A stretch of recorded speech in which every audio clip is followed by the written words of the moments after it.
Hi everyone, this is Jane here from Crystal Sparkles Readings. Just here to put down our monthly tarot scopes. I've been doing these in blog format, so written format over on my blogger, and I will put a link to that underneath this video.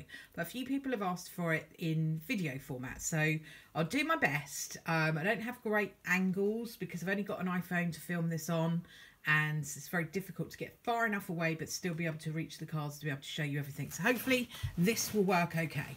Our first card is for Aries, and it is the Justice card. So in terms of a card that is going to be covering the next month for us, for September, this card talks about, you know, wrongs being righted. You might get justice for something that you felt hard done by. Now, Aries energy is very, very keen on justice. It doesn't like injustice at all. So it's a really interesting card for Aries to just say, you know, if you have felt like you've been unfairly treated, then you're likely to get some fairness this month, which really should make you feel a whole lot better about life, because Arians really don't like the whole it's not fair scenario. It doesn't fit well with Aries energy at all.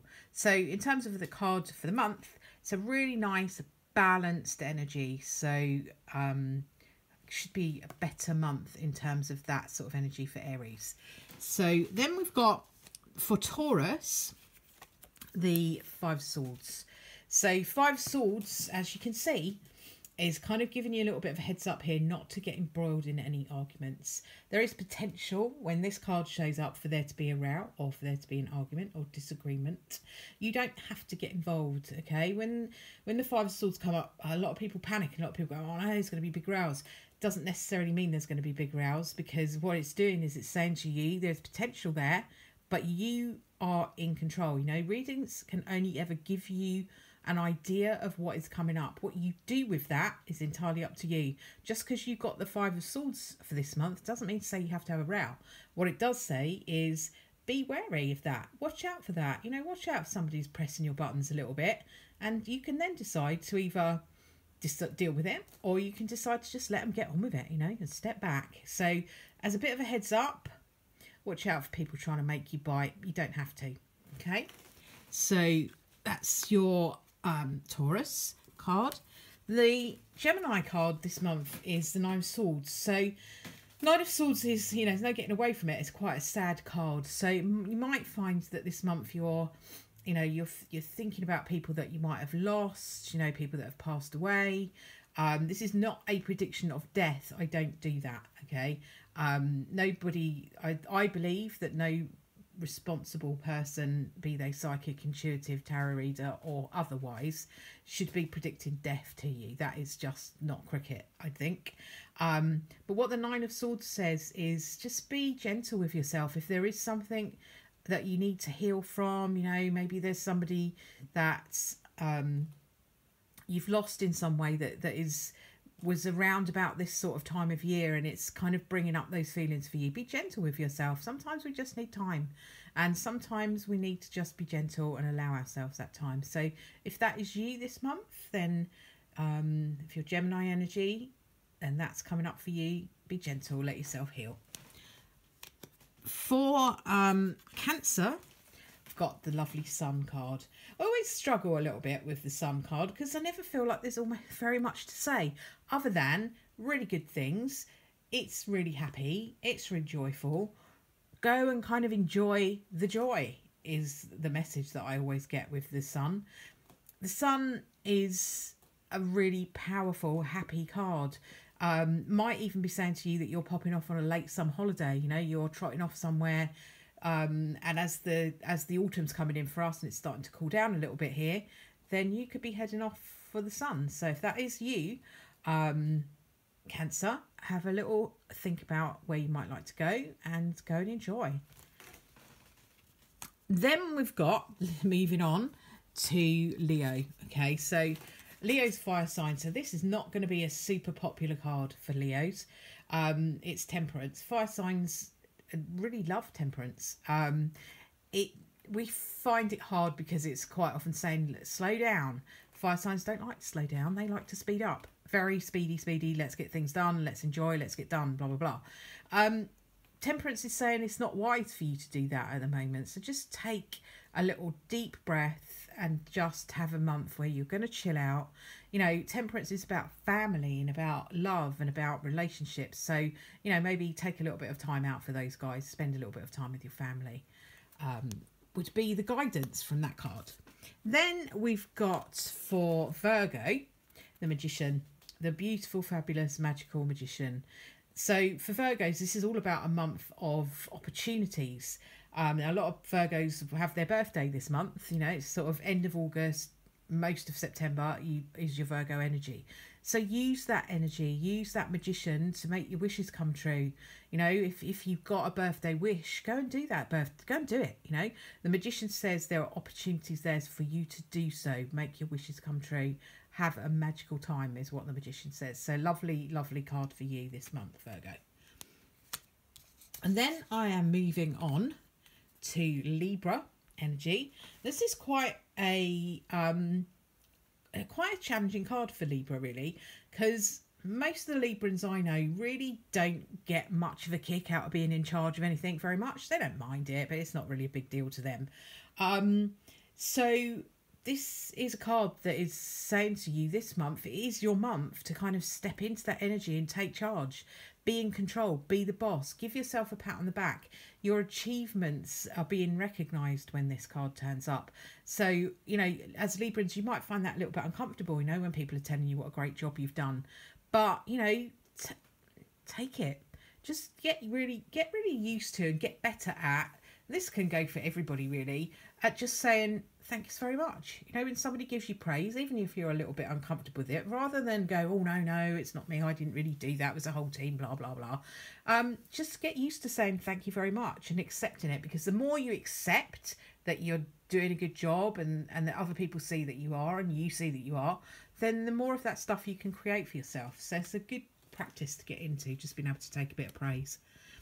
Then I'm moving on to the Scorpio card for the month, which is the Eight of Cups. So Scorpio is a water sign, so it's highly emotional.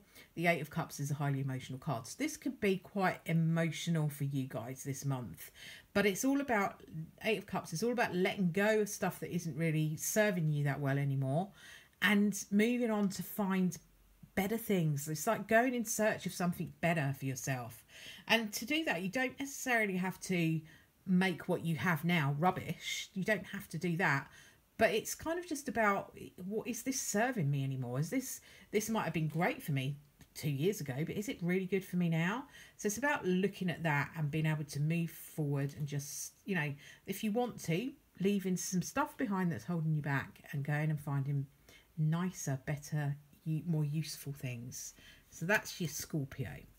Then I'm moving on to Sagittarius. And for Sagittarius, I've got the Knight of Swords. Now, the Knight of Swords is interesting because the Knight of Swords often has these two faces. You know, sometimes it's coming in, getting things done, changing things around, everything's really great. Sometimes it feels a little bit sneaky. So I always say with the Knight of Swords, just go with your intuition. If you feel like something is good for you and there's a change that's come and it feels like it's the right thing, go for it. You know, this card brings change, and if it feels like it's right for you, go for it. You know, just go for it. Trust the universe to have your back, really, is what I would say when the Knight of Swords comes up. It's all about contact and communication and messages, though. So if you're waiting for news on something, and you're a Sagittarius, then you're likely to get the news that you're looking for. Then I've got for Capricorn, Two of Cups. So lovely, lovely card for Capricorn energy. Really beautiful, loving, caring, beautiful relationship card, talking about love. Love can become in all different forms. It can be love for your kids, love for your pets, love for your family, love for your partner, new love, all of that kind of stuff. And what it talks about with the Two of Cups is it being a true love energy. So we're not talking about just passion, just lust. This is something really deep rooted and very balanced in its energy. So I would just say, just enjoy that energy, wherever that comes from, whether it be romance, whether it be from somewhere else, just enjoy that. Then I've got in Aquarius, the Death card. So Death is a fantastic card. Please don't freak out about it. It is not a bad card at all. If you've watched my stuff before, you'll know this stuff because I've said it a million times. Death is all about transformation. So Aquarians in this month can be looking at a lot of personal growth and personal development. It really is a card that is kind of the caterpillar turning into the butterfly. And in order to do that, transformation, that the caterpillar has to kind of, you know, shed all of its back caterpillary-ness and grow its wings. So it can be a little bit uncomfortable sometimes, but what we achieve from it and where we go with it, like, is it does allow us to fly. So it's a really good card that talks about personal growth and transformation. Then finally, I have got the 5 of Cups for Pisces. So Pisces, again, water sign. Interestingly, has a Cups card. The Cups are water. So emotions, again, it's all about emotion. Pisces month looks like you might have little bits of debate with yourself about where are you? What are you wanting? Are you wanting to change? Are you wanting to stick with things as they are? Do you stay? Do you go? Give yourself a little bit of time. You know, the 5 of Cups says you don't have to decide everything right now. You know, this is right in the middle of between the numbers 1 to 10. The 5 sits in the middle. So you can just sit for a little while and think about what you actually really want and what you really is going to make your heart sing. So just take a little bit of time this month to consider what is going to make you happy and then make some decisions. I just really think that the 5 of Cups, when the 5 of Cups comes up for a water sign particularly, might be just asking you to look at, are you really over worrying about something as well? You know, is your cup actually half full rather than half empty? So it's asking you to have a little look at that. So those are our cards for the month. I hope that was okay. I hope I haven't rushed through them too much or garbled them. I wanted to keep it reasonably short because otherwise can't load it up onto YouTube in one go. So fingers crossed you've all got what you needed from that. I will put a link to the written version on my blog in the description underneath this video. Have a really wonderful month and I will speak to you soon. Bye for now.